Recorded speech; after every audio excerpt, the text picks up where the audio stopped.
Let me show you what a day of my tent life looks like. I started the day with a cup of coffee, and then I went to lay down because it was so hot. After a bit, I took my phone and laptop to charge, and when I got there, I ordered a lemonade. So refreshing. As I waited for them to charge, I started working on designs for my new secret project. I then got the phone and went to get a haircut. I need one. Tell me how it looks. Right now it's 6 p.m, so I'm almost done with everything in my day. I went to the tent cafe to get connected to the internet, and I edited the video. Then I went live on TikTok. And that's it for today.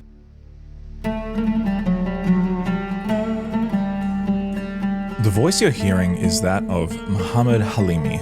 Known as Meadow Halimi on TikTok, he was a young Palestinian man who documented every day of his life in a Gazan refugee camp. From cooking videos to an ongoing series where he nurtured small plants like tomatoes and melons, he captured the attention of the world by showing the realities of living as a refugee in the midst of war. Let's check out my melons. They have flowers now. Look at that. This is my watermelon. Luchia over there. Lima beans. A lot of you ask me why I plant. Planting for me is a form of resistance. I bring life to earth. They're taking away life, but I'm bringing it to earth. And I hope that my plants have strong roots to the ground, just like we Palestinians do. Despite the suffering he and his family endured for months, Meadow embodied an unlikely hopefulness.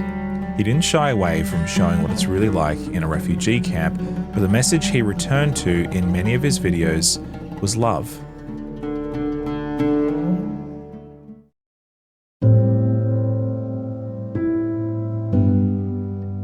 Now, if you've got a sinking feeling because I used the past tense when talking about Meadow, then yes, I'm sorry to break it to you. Tragically, toward the end of August 2024, only a few weeks after the recording of this podcast, Meadow was at a makeshift cafe, really just a tent, trying to get internet access when an Israeli airstrike hit where he was and put him into a coma. Just a few short hours later, Meadow Halimi succumbed to his wounds and his young life was cut short. In his last video to the world, Meadow gave a beautifully bittersweet window into his hopes for the future. Have a listen. Let me show you what a day of my tent life looks like. I started the day with a cup of coffee, and then I went to lay down because it was so hot. After a bit, I took my phone and laptop to charge him. This is what they look like. And when I got there, I ordered a lemonade. So refreshing. As I waited for them to charge, I started working on designs for my new secret project. I then got the phone and went to get a haircut. I need one. Tell me how it looks. Right now it's 6 p.m, so I'm almost done with everything in my day. I went to the tent cafe to get connected to the internet, and I edited the video. Then I went live on TikTok. And that's it for today. Don't forget to drop a follow and like the video.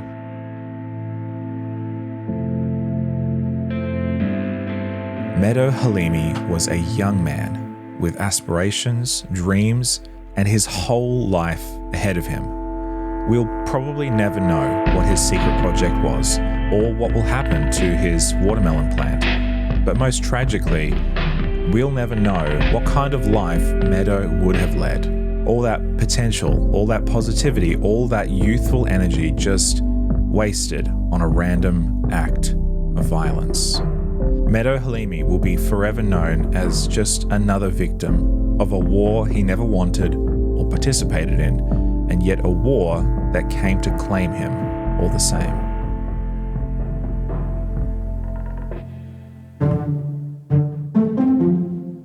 We've covered refugees and issues surrounding refugees many times in Signs of the Times magazine. In 2023, we covered Rohe Nadiambahe, which I'm probably mispronouncing, who grew up in and around not only the Rwandan genocide, but the civil unrest in the Congo. He lived as a refugee in Uganda for 10 years, and it was during these 10 years that his two siblings were born. I don't know about you, but I can't imagine not only giving birth to, but raising children in the context of a refugee camp. Roger ended up finding his way with his family to Australia, and through his experiences, he has become a poet. It's a fascinating story. You can read it in the May 2023 issue of Signs of the Times magazine or on our website. There'll be a link in the show notes. We also covered just this year another refugee story, Esther Moo. Esther is from an ethnic group called the Karen people. No, she doesn't want to speak to your manager. The Karen people are an ethnic minority in Burma or Myanmar. And like many ethnic minorities in Burma, she and her family suffered persecution and discrimination for decades.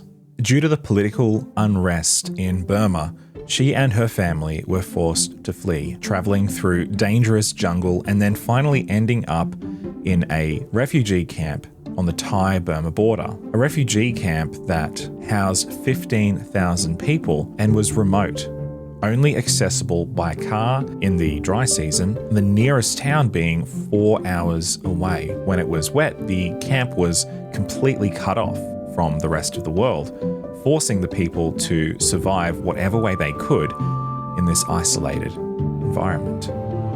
Like Roger, in 2009, Esther Moo's family managed to gain access to Australia and emigrated. Again, you can read Esther's story in Signs of the Times magazine. This is the June 2024 issue, or on our website, and like Roger's, the link will be in the show notes. In this episode of Science Radio, we're talking about refugees. To be honest, the topic is enormous. It's a politically divisive issue, and it's an issue that has far-reaching consequences on both a social and a geopolitical level. The United Nations estimates that there are more than 117 million refugees today. It is impossible to fully grasp the breadth and depth of the issues surrounding refugees in our world today, because there are so many factors as to why somebody might become a refugee. Whether it's political instability, war, environmental damage, or climate change, people become refugees for many different reasons. Okay, a little bit of confession time. This episode was supposed to be one big episode. I had this grand plan of speaking to two different refugee crises and mushing them together into one massive, incredible episode. But as often happens, when you get into the editing room, sometimes plans change. So in this episode, we're just going to focus on Ukraine. And then next episode, we're going to talk about climate refugees. Maybe it's a term you've not heard before, but if you're part of the South Pacific community, as I am, then it's incredibly important. All right, with all that out of the way, let's get into it. This is Science Radio, episode 212, Ukrainian refugees.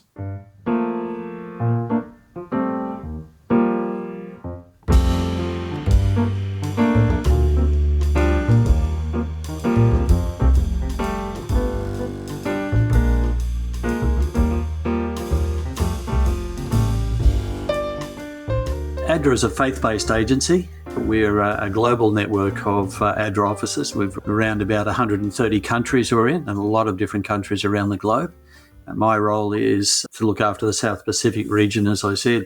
Then we have 7 ADRA offices throughout the South Pacific. We actually have what we call implementing offices. So we have 5 implementing offices. So they go from Papua New Guinea, Solomon Islands, Vanuatu, Fiji, Samoa. We have 2 what we call supporting offices from New Zealand and Australia. But interestingly, both of those supporting offices also have not only their international programs, but their domestic programs too. My role is to provide support to those offices as such in terms of governance and compliance with certain standards, and also particularly finance in their operations. So, provide all the support that we can regionally.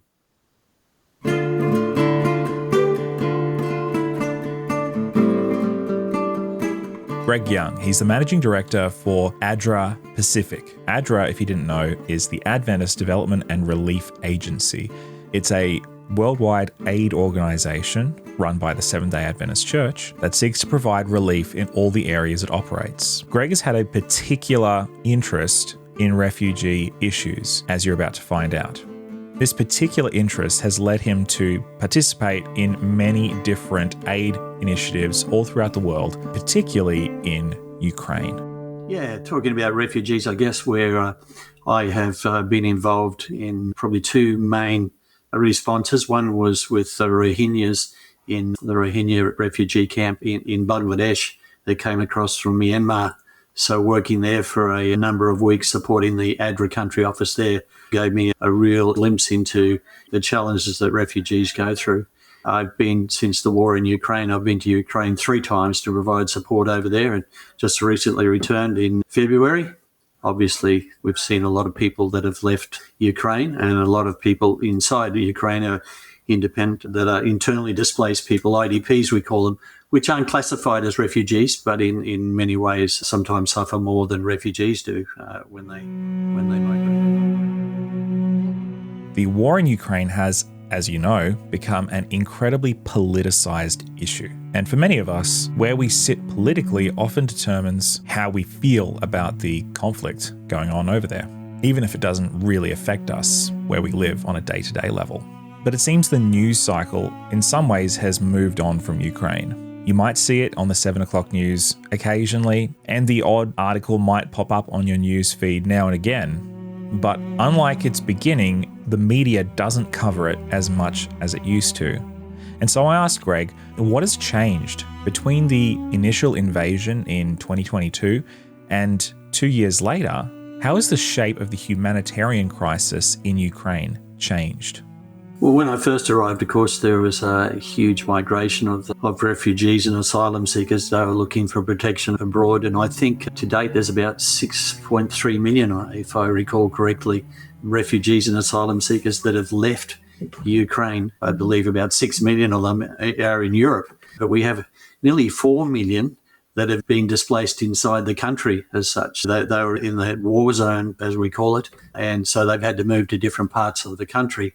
So from when I first arrived there, coming into the country because you couldn't fly, come in through the borders. I came in through the Romanian border the first time I went, and just the lineup of kilometres and kilometres of cars and people just trying to get out, and by train and by road, just seeking, I guess, safety. Interestingly enough, I was talking to a lady not long ago who had just returned. She had left during the war, right at the beginning of the war. Her husband is on the front line, and she went to Norway. She said to me, when I was in Norway, they provided me with housing. They provided me with education for my children, with an income. She said I was very well looked after. She said it was amazing. And I said, well, why did you return? She said, well, I've returned because my husband is still fighting. I want to see him. I want to be with him. So as a refugee, she was very well cared for. Yet I talked to some of the IDPs in the country who have lost homes, lost their cars, lost all their belongings, lost family members. Where they lived is just rubble now, and now they're living in shelters, a lot of shelters that ADRA is providing support for. So I could say a lot of them are living a tougher life than those who are refugees who have gone overseas in Europe. So, wow. Which is interesting when you think about it. You think refugees would have it harder, and some refugees do, of course. Like when I was in Bangladesh, and I think there were about 1 million people in the refugee camp, and it was very challenging conditions, that's for sure. I have a question. You mentioned at the beginning of the podcast the challenges that the refugees face. Can you just go into that a bit more specifically? Like, I think we know the surface level ones, like they're without a home, but what are some of the more like specific challenges that you've seen refugees have? Well, let's talk about the Rohingya crisis. In the refugee camp, we were given a certain part of the camp where we were providing food. They already had shelter, but the shelter was just a bamboo shelter.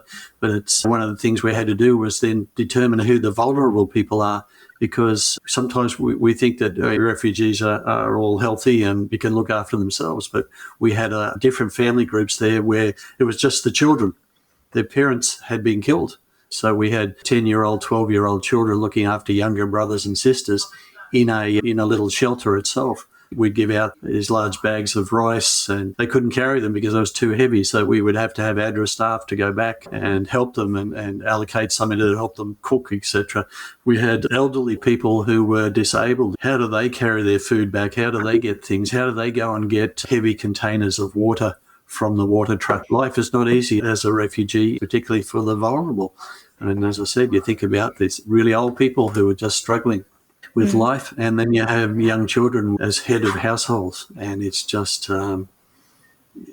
very sad to see. And thankfully, as an NGO, you're prepared for these things. Okay, we've got people that they're going to help the vulnerable people, so we always make sure that we know who they are in these situations. And the same as when we evacuate people, we have to know, okay, who are the people that are stuck in houses now that weren't able to run out of their house to looking for support, etc., because they're immobile.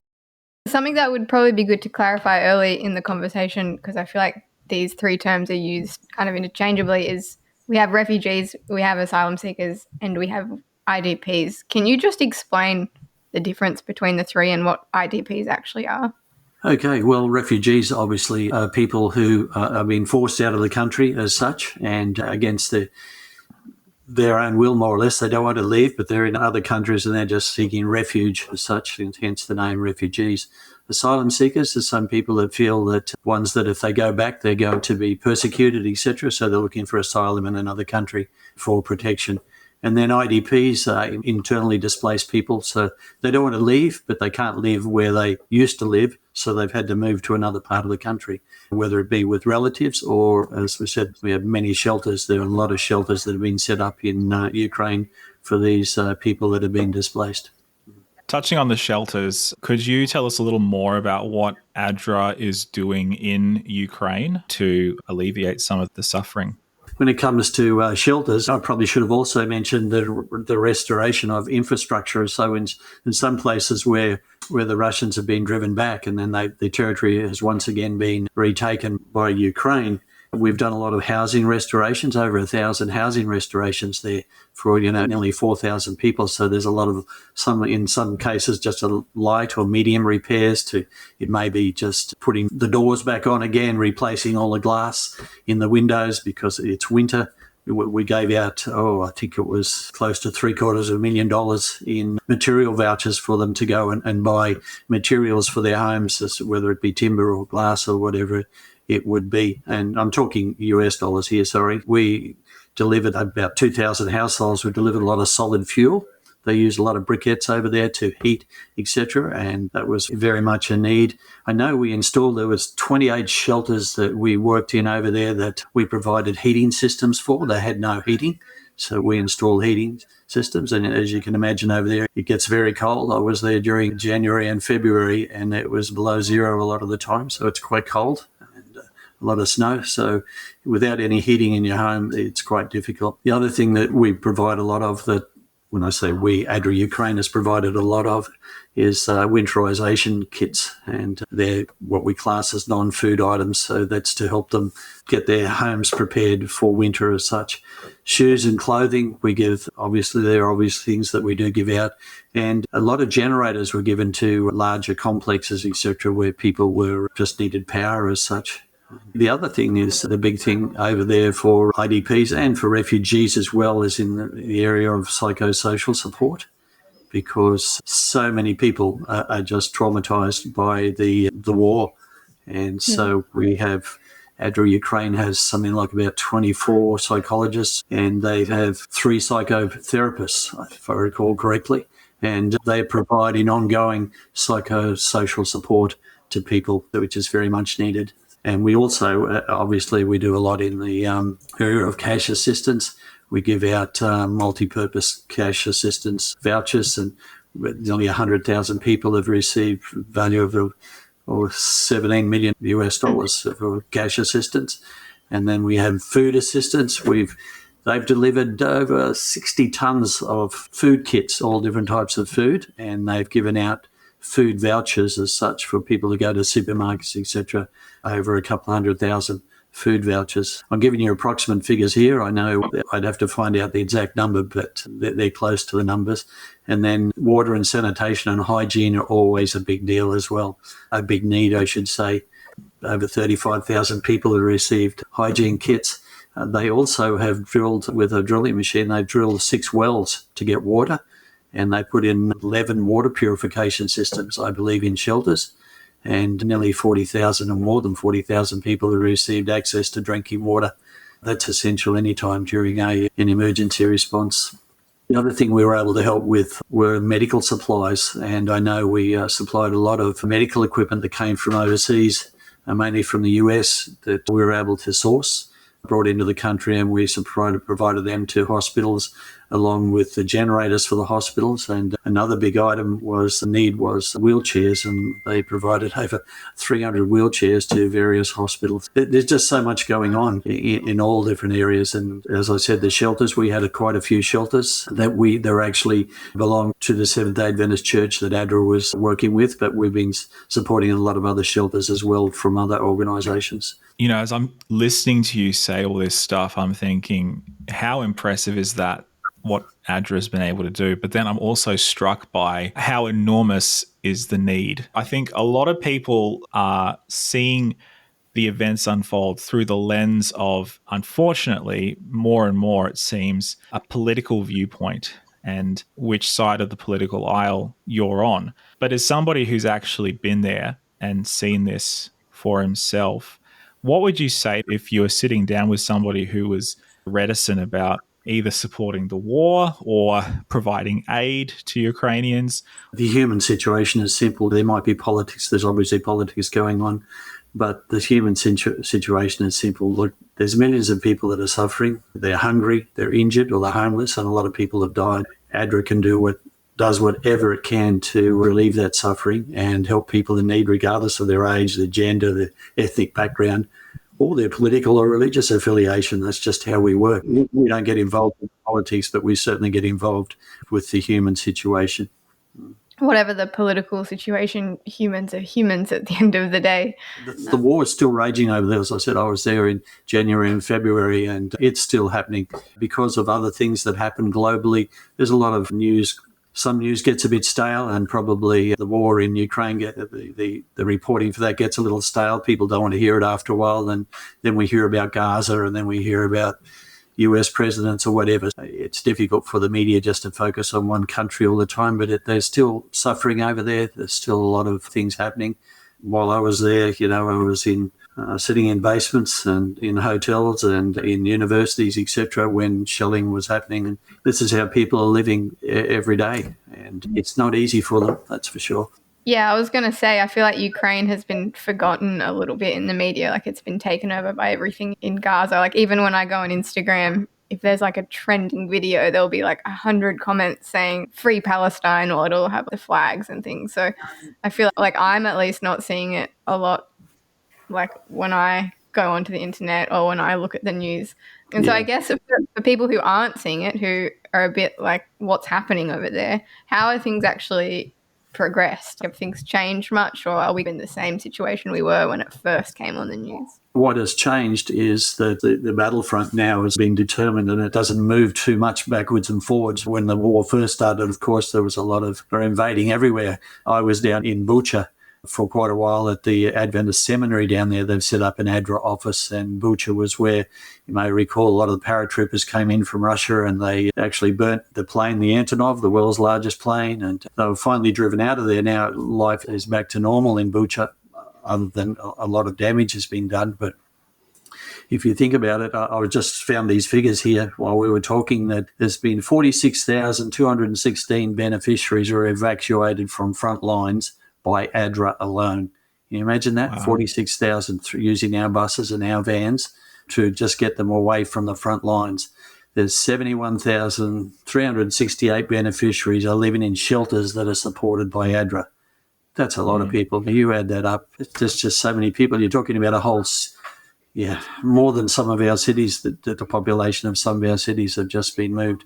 That's just what ADRA's done. There are other agencies as well, other NGOs that are doing work as well. There was one family I stayed with, just to give you an idea, they have 2 teenage children, and the daughter is about 13 or 14. And the shelling at night, the air raid sirens and the missiles coming through and the drones coming through, etc., and warnings. And she was in the middle of the night in their bathroom, and the bathroom had no windows. It was in the middle of the house, lying on the floor on her pillow, just with her stuffed toy, for hours, waiting for things to stop so she can go back to bed. And then the next day she's got to get up and go to school. In the meantime, she's scared stiff in the bathroom that something's going to hit her house. You think of all the children and the people that are going through this trauma every evening, night after night. It's difficult on many fronts, and that's why I talked about the psychosocial help that people actually need. They just need counselling. ADRA in Ukraine is looking at setting up a whole program in psychosocial counselling as such online, and a huge program they're trying to set up. Once upon a time, the Ukrainians thought if you needed mental health care or psychosocial support that you were weak, but they're now realising that we have President Zelensky's wife who is talking on their media, TV, etc., talking about the need for psychosocial support and tell people not to be ashamed of that. Hey, we all need help at some point in time. All right, quick pause for a little history lesson with Jesse. I am absolutely not an expert on the refugee crisis in Europe, but the context you may be missing is that the refugee crisis in Ukraine is not an isolated event. There are 3 major refugee crises happening right now across Europe and the Middle East. The first is Ukraine. The second is more recent, that is the war going on in Gaza right now. But the third is a much longer reaching and complicated issue.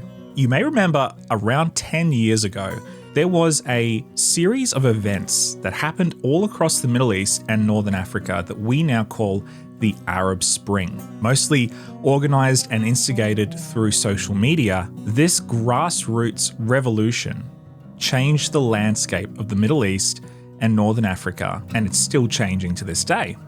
People in countries like Tunisia, Yemen, Syria, Bahrain, and Egypt all rose up to overthrow dictators and authoritarian leaders. It was a people's revolution, but it had unintended consequences. One of the major consequences was the weakening of the middle class across the entire Arab world. The other consequence, which dovetails with the first, is the power vacuum. It's all very well for a population to rise up and depose a dictator, but what happens in the power vacuum right after? Unfortunately, many of the leaders who were kicked out, in many cases killed, were replaced by other dictators. And the final consequence, which leads directly into the refugee crisis we're seeing right now, is the increased violence, internal conflict, and the rise of militant terrorist organizations like ISIS, also called ISIL, and the Taliban. Between 2015 and 2017, this all came to a head. With all the violence, the civil unrest, and the instability in the nations I've just mentioned, leading to an incredible influx of refugees from the Arab world into Europe. Germany alone took in 1.4 million people, with countries like France, Sweden, and Italy taking over 200,000 each. Countries like Ukraine also took in some refugees. And so we must ask ourselves, what happens to refugees who have sought asylum in countries like Romania and Ukraine, who are now faced with the further threat of war?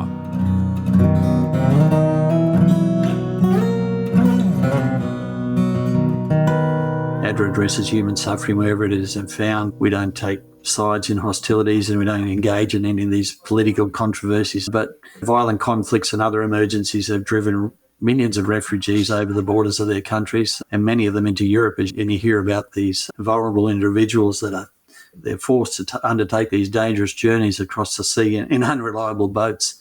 You hear about numerous shipwrecks and tragic deaths as a result. The recent flow of refugees have gone to European countries from different parts of the world, from Ukraine, Afghanistan, Middle East, Congo, and other nations that are affected by conflicts. It's difficult. Few European media and governments often portray refugees in a negative light. Very difficult for refugees. It really is a difficult one. ADRA's humanitarian approach relies on the narrative that's largely rooted in our ADRA values of justice, compassion, and love. It's our responsibility to serve people affected by crisis, and we advocate for compassion and awareness of their suffering by respecting their human dignity. But it's a complex situation, and the media and the political arenas. Different countries are concerned, and there are legitimate reasons for the concerns, but we just have to be careful they're not framed in such an exaggerated way for political agendas to gain the support of voters, put it that way. I think I'm trying to think now, I think we have about 25 ADRA officers across Europe. They're all doing their part. As far as we're concerned, we get involved where people are in need, and that's a part of our mandate of justice, compassion and love. The Gaza situation is complex. But again, the human situation is simple again. And probably when you talk about Gaza, the issue is probably better framed not as refugees rather than it's the potential for internal displacement of both people in Gaza and northern Israel and the south of Lebanon. So if you talk about refugees there, that has a bit of a political implication, and I don't really want to get into that dialogue. But our focus is to ensure the humanitarian aid is provided for people in Gaza and elsewhere if it's needed. So, Well, I don't know if you can speak to this very much, but I've just seen in the news, and this is not because I've been particularly paying attention, but just because I've been seeing it. There is now a new reticence, I suppose, for NGOs to get involved directly in humanitarian work in Gaza for the simple reason that they might be blown up or shot indiscriminately. I don't know if you can speak to that at all, but I imagine that's something that ADRA is very keenly aware of and thinking through. You don't want to be sending your workers into a situation where they could potentially just be indiscriminately killed for seemingly no reason. yeah, just to let you know, we actually don't have an ADRA office in Israel or around the area there. So what we've done, ADRA, is established the necessary partnerships that provide the opportunity to act. So we're working with different other NGO partners there, providing funding for them to respond, because we just don't have the ADRA personnel or the officers on the ground. None of the ADRA people as such are in any danger. But I hear what you're saying. And I know there's once upon a time that when you worked for an NGO, you would have your name on the side of your vehicle, and you'd travel into different areas that were complex, and nobody would take any notice, would touch you, because they knew you were there just to help the people. But those days are long gone, and lots of times NGOs are actually targeted by different groups. But in Gaza, no ADRA people are actually responding, but because we've formed partnerships there with other NGOs. When I think of the people around me in Australia, a lot of people recognise that there's a huge refugee problem in various parts of the world. But I feel like a lot of people feel very helpless as to what they can do and how they can help. You've obviously mentioned how ADRA provides resources for our listeners, for those who feel like they understand the problem but don't know what we can do. Is donating money for resources the best thing, or is protesting the best thing? Or in your opinion, what do you find is most helpful? Well, I think probably that don't like to talk money and donations, because the NGOs are always looking for donations as such. But I guess the important thing to remember is that the NGO, like ADRA, for instance, itself is working with partners. We look at what they're doing. They give us proposals. We look at these proposals. We prepare the proposals ourselves. We look at budgets. We look at the needs. We do all of our homework to make sure that we're going to get bang for buck. The people in need are actually in need. We're targeting the right areas. We're working with the right organisations as such, whether it be through the UN clusters or however it may be. But we've done all of our homework as an NGO. So when you give money to ADRA, for instance, you know that it's going towards a program that's been very well designed. I think that makes a difference if you want to give money. I was just reading the notes from the UNHCR, said that most recently estimated that by the end of 2023, for the first time in recorded history, the number of people that are forcibly displaced is now over 117 million people. So if you think about, that's 4 times the population of Australia, more or less.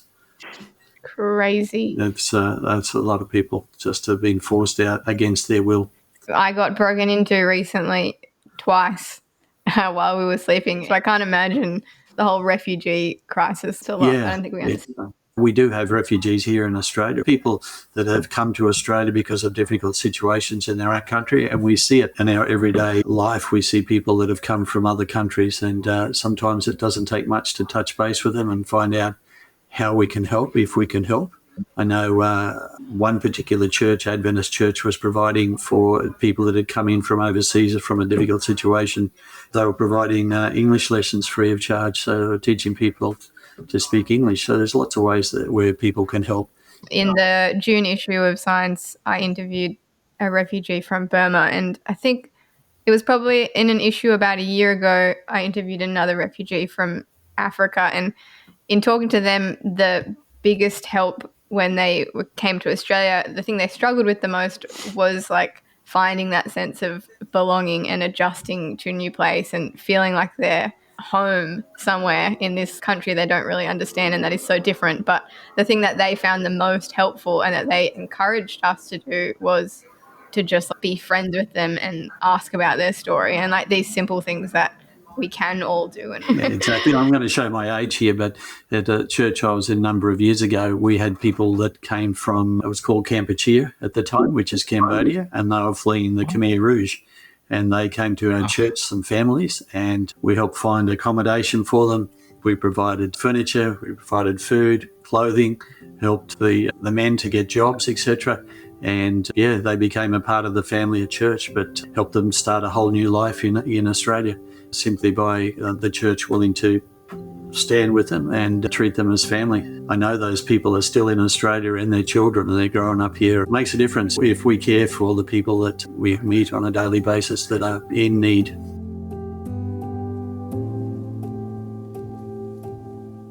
I just want to thank Greg for that interview. It can be incredibly difficult to talk about things like refugees. So many of us feel helpless, like there's nothing we can do. But the good news is, no matter where you are, you can do something. If you haven't already seen it, I'd encourage you to check out the June edition of the Signs of the Times magazine.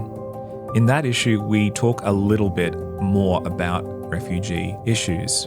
And as we were working on the June issue, there was a particular text in the Bible that came up again and again for me.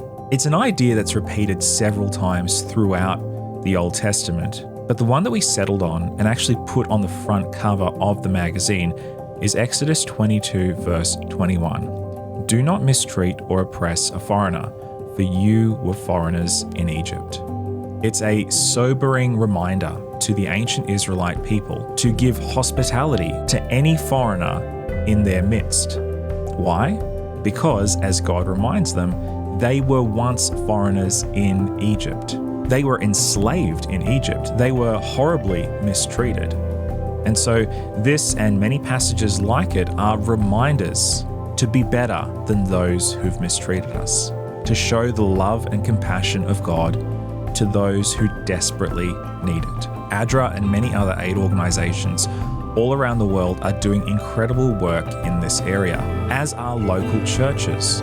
If you want to take the next step in making a difference for a refugee near you, find a local church. There are many all around Australia and New Zealand who are doing great work with refugees, whether they're from Ukraine, Burma, or anywhere else in the world.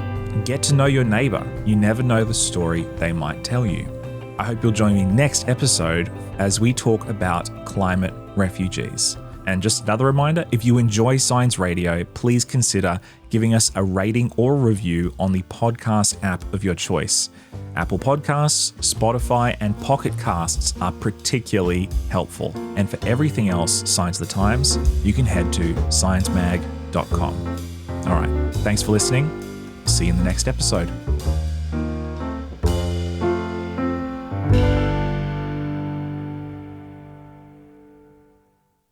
This is an Adventist Media podcast.